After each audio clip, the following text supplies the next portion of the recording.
मेरे प्यारे बच्चों, प्री एंड नमस्ते high school e learning classes में फिर से आपका स्वागत है। आज का टॉपिक है प्रयोजनमूलक हिंदी। एक हम पहले पढ़ चुके हैं, पुस्तकालय का महत्व एवं उपयोगिता। आज हम दूसरा टॉपिक पढ़ रहे हैं, प्रयोजनमूलक हिंदी सूचना प्रौद्योगिकी। इसका अर्थ है जानकारी या ज्ञान तथा प्रौद्योगिकी का अर्थ है तकनीकी। सूचना एवं प्रौद्योगिकी की तीन महत्वपूर्ण घटक होते हैं। सूचना अर्थात इंफॉर्मेशन, डेटा जिसे आंकड़े कहते हैं, तथा ज्ञान जिसे हम नॉलेज कहते हैं। तो प्रस्तुत पाठ में सूचना एवं प्रौद्योगिकी के इन घटकों में विभिन्न उपयोगी उत्पादनों से परिचित कराया गया है। तो बच्चों, पहला है कंप्यूटर। कंप्यूटर को दिमाग का मशीनी रूप कहा जाता है। कंप्यूटर आज बहुत विकसित हो चुका है। आज इसमें प्रयुक्त किए जाने वाले शब्दों, आंकड़ों, संख्याओं तथा चित्रों को उसके स्मृति कोश में संचित किया जा सकता है। आज यह जटिल से जटिल कार्य कर सकता है। हम जिन कंप्यूटरों को देखते हैं इन्हें पर्सनल कंप्यूटर कहते हैं। लैपटॉप तथा पाम टॉप कंप्यूटर के छोटे रूप हैं। पाम टॉप को तो हथेली पर रख कर काम किया जा सकता है। सॉफ्टवेयर और हार्डवेयर, ये दोनों शब्द बहुत प्रचलित हैं। हार्डवेयर को मशीन कहा जा सकता है। इसमें मॉनिटर, कुंजी पटल, केंद्रीय संसाधन इकाई, माउस तथा मुद्रक का समावेश है। सॉफ्टवेयर कई प्रकार के प्रोग्रामों का सेट होता है। ये कंप्यूटर को कम करने के योग्य बनाते हैं। विशेष प्रकार के कार्य संपर्क करने के लिए विकसित प्रोग्राम ही सॉफ्टवेयर है। ये दो प्रकार के होते हैं, सिस्टम सॉफ्टवेयर और एप्लीकेशन सॉफ्टवेयर। सिस्टम सॉफ्टवेयर का संबंध डांस, विंडोज़, यूनिक्स आदि से तथा एप्लीकेशन सॉफ्टवेयर का संबंध पुस्तक, प्रकाशन, शब्द संसाधन तथा आंकड़ा संसाधन से है। अब फ्लॉपी डिस्क कंप्यूटर में एकत्रित आंकड़ों को और सूचनाओं को एकत्रित करने का काम करती है। इसके द्वारा एक कंप्यूटर से आंकड़े इसमें स्टोर कर एक दूसरे कंप्यूटर में ले जाकर उसे देखा जा सकता है। आगे का टॉपिक है सीडी रोम। इसका पूरा नाम कॉम्पैक्ट डिस्क रोम ओनली मेमोरी है। इसमें काफ़ी अधिक सूचना एकत्रित की जा सकती है। इसमें एकत्रित सूचना को कंप्यूटर पर लेवल पर पढ़ा जा सकता है। पहले इसका आकार 12 इंच का था। पहले इसका आकार कितने इंच का था? तो 12 इंच का था। अब यह 12 सेंटीमीटर की छोटी डिस्क होती है।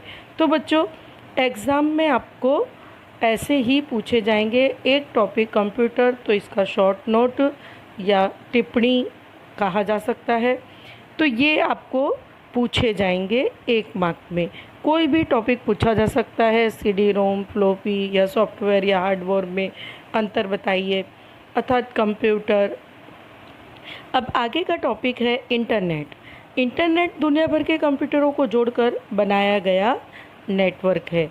इंटरनेट पर हर विषय और मसले पर सूचना उपलब्ध है। इस पर किसी तरह का सरकारी नियंत्रण और भौगोलिक सीमाओं का दबाव नहीं है।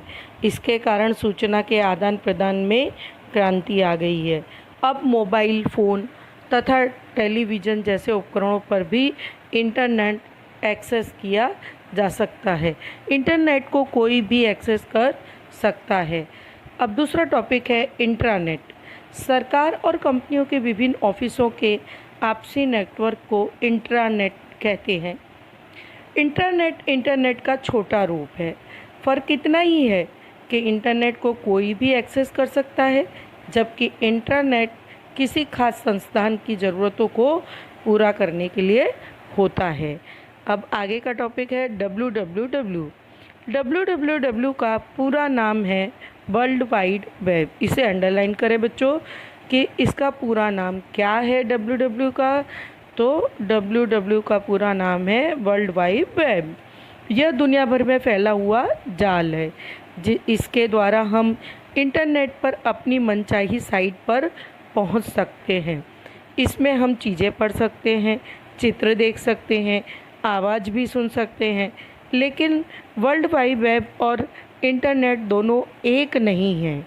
इंटरनेट कई तरह के वर्ल्ड वाइड वेब का मिला जुला रूप है और बहुत व्यापक है। ईमेल ईमेल पत्र भेजने की द्रुतगामी इलेक्ट्रॉनिक विधि है।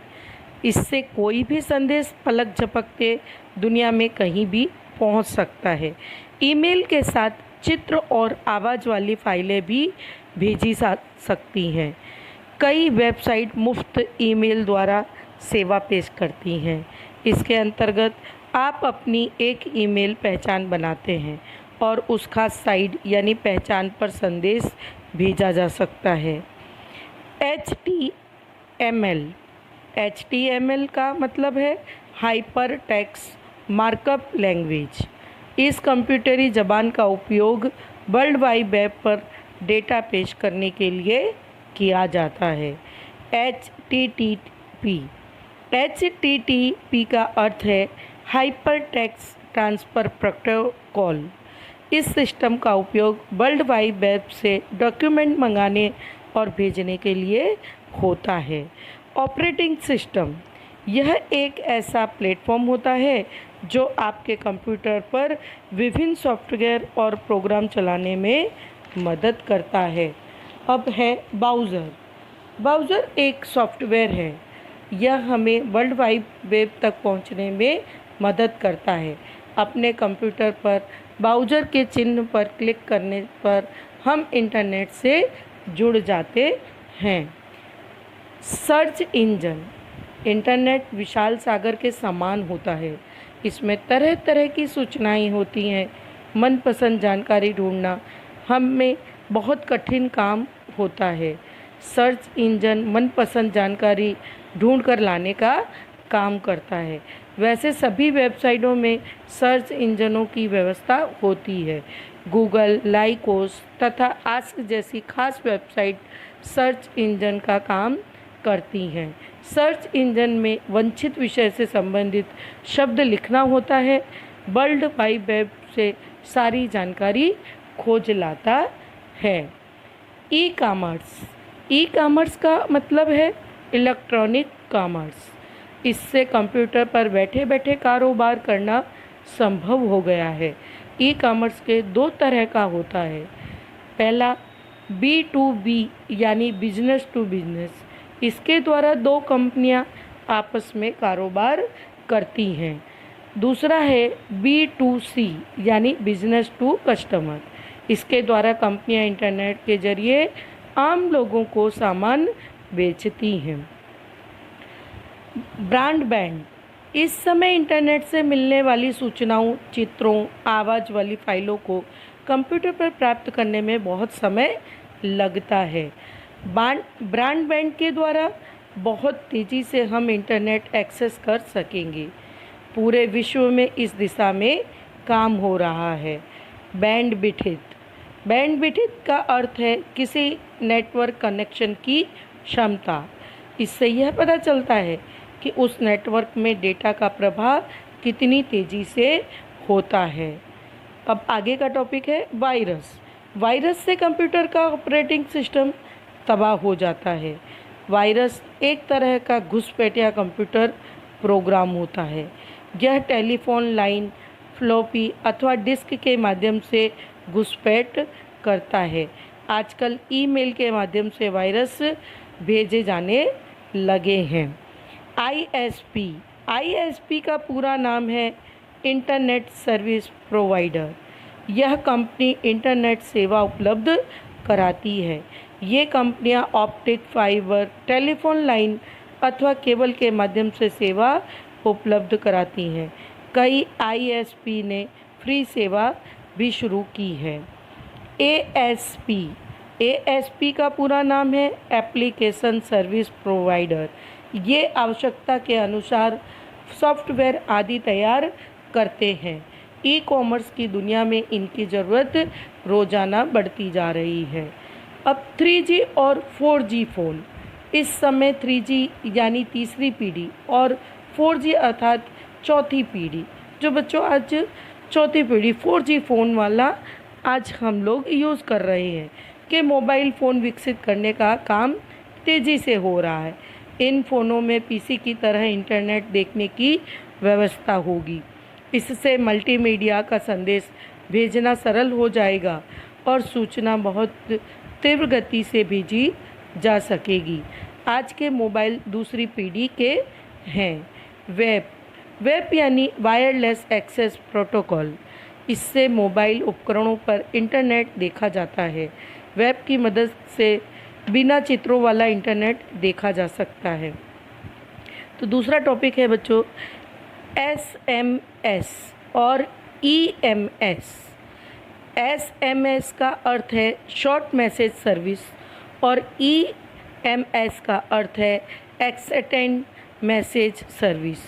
एक मोबाइल से दूसरे मोबाइल पर भेजे जाने वाले छोटे छोटे लिखित संदेशों को SMS कहते हैं। इनकी सेवा बढ़ाने के लिए EMS पर काम हो रहा है। इससे लंबे संदेश, चित्र, संगीत की फाइल भेजे जा सकेंगे। इंटरनेट टेलीफोनी, इंटरनेट की दुनिया की अगली क्रांति इंटरनेट टेलीफोनी होगी। इसके माध्यम से इंटरनेट का उपयोग टेलीफोन की तरह किया जा सकता है। इसमें वॉइस ऑन इंटरनेट तकनीकी का इस्तेमाल किया जाता है। सर्वर किसी नेटवर्क का ऐसा कंप्यूटर होता है जो सारे नेटवर्क के लिए किसी विशेष काम की जिम्मेदारी संभालता है। जैसे प्रिंट सर्वर नेटवर्क के सभी कंप्यूटरों के प्रिंट निकालने संबंधी काम की देखरेख करेगा। फैक्स, इसे फैक्सिमाइल भी कहते हैं। इससे रेडियो तरंगों या टेलीफोन लाइनों के द्वारा लिखित जानकारी को एक जगह से दूसरी जगह उसी रूप में भेजा या प्राप्त किया जा सकता है। साधारण फैक्स मशीन से सूचना भी भेजी जा सकती है, तो यह उसके स्कैन कर लेती है और टेलीफोन नेटवर्क से दूसरी फैक्स मशीन तक भेजती है। अब इंटरनेट से भी फैक्स भेजा जा सकता है। मॉडेम, डिजिटल डेटा भेजने के लिए मॉडेम का उपयोग किया जाता है। टेलीफोन लाइन से कंप्यूटर को इंटरनेट से जोड़ने का काम भी मॉडेम से लिया जाता है। मॉडेम डिजिटल डेटा को एनालॉग सिग्नल में बदलकर तरंगों के रूप में भेज देता है। तो बच्चों, ये हुआ पाठ का सार, समझाया मैंने। अब आपको एक दो वाक्यों में उत्तर लिखने हैं। तो सूचना प्रौद्योगिकी का अर्थ क्या है? तो सूचना का अर्थ है जानकारी या ज्ञान तथा प्रौद्योगिकी का अर्थ है तकनीकी। सूचना प्रौद्योगिकी का अर्थ है जानकारी या ज्ञान की तकनीकी। कंप्यूटर से क्या आश्रय है? कंप्यूटर को दिमाग का मशीनी रूप कहा जा सकता है। पहले कंप्यूटर का मतलब होता था गणना करने वाला। आधुनिक रूप में कंप्यूटर तेज गति और निश्चितता के साथ जटिल से जटिल काम कर सकता है। सॉफ्टवेयर किसे कहते हैं? सॉफ्टवेयर कंप्यूटर का अभिन्न अंग है। यह कई तरह के प्रोग्राम का सेट है जो कंप्यूटर को काम करने के योग्य बनाता है। विशेष प्रकार के कार्य संपन्न करने के लिए विकसित प्रोग्राम ही सॉफ्टवेयर है। हार्डवेयर किसे कहते हैं? हार्डवेयर कंप्यूटर की मशीन होता है। इसमें कंप्यूटर का मॉनिटर, कुंजी पटल, केंद्रीय संसाधन इकाई, माउस तथा मुद्रक आदि का समावेश होता है। तो बच्चे, ये हुए प्रश्नों के एक दो वाक्य वाले उत्तर जो मैंने आपको समझा दिए हैं। आपको शॉर्ट नोट किस किस पर पूछी जा सकती है? तो इंटरनेट, www, ईमेल, फैक्स। तो ये सब आपको आपकी नोटबुक में लिखने हैं। धन्यवाद।